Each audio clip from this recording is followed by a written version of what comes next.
And I find myself doing this from time to time.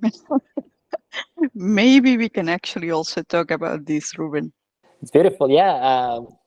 We really value visible feedback, and we really value flow in our conversations as collectives, right? So not only we use hand signals, like Lily showed up a couple of now of them, uh, but also other collectives use them. We didn't invent them, but we use them because sometimes we want to show, give information during a conversation, but we don't want to stop the flow of the conversation. So we have this. That means I like it. Yes, I agree. This means I don't agree. I don't like. This doesn't mean I hate you. It just means I don't like it, or I don't agree.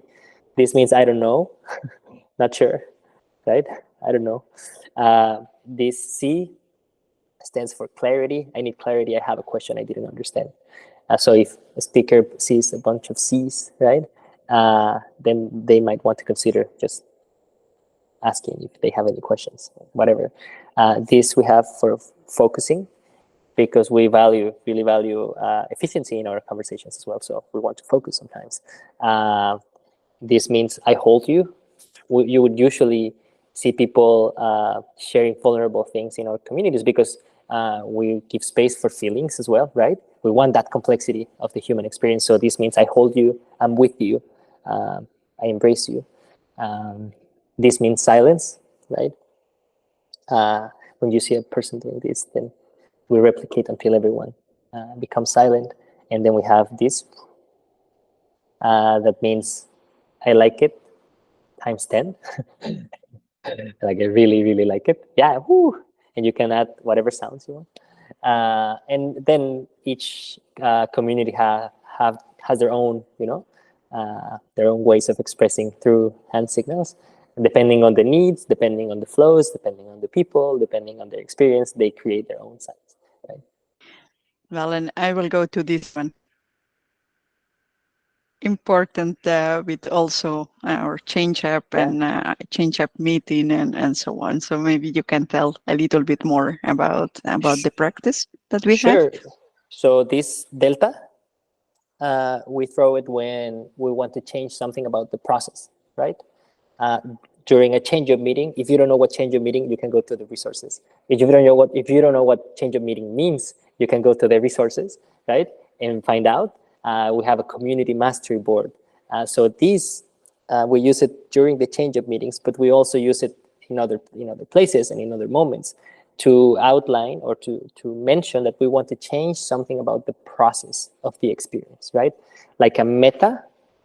In the meta level, we want to change something about maybe the facilitation or regarding time or regarding the configuration or regarding topic or regarding intention of that moment of the collective experience, right? So when we do this, we don't want to change something about the content of the experience, right? We want to change something about the way in which we're having the experience, right? So delta means like a change of sign, transforming something so we can adopt the configuration that best serves the process that we have currently right now.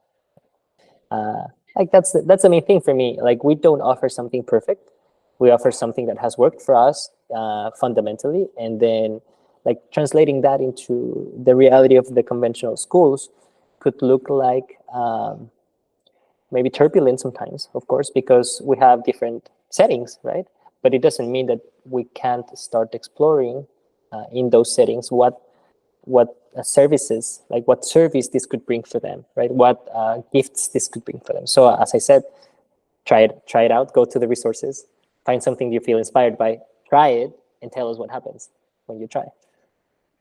I actually love that invitation because the whole thing about being agile is also about trying things out, finding out if they work for you or not, changing them, adapting them, or even discarding them because they don't serve the purpose of what you are trying to co-create. So it's a good invitation.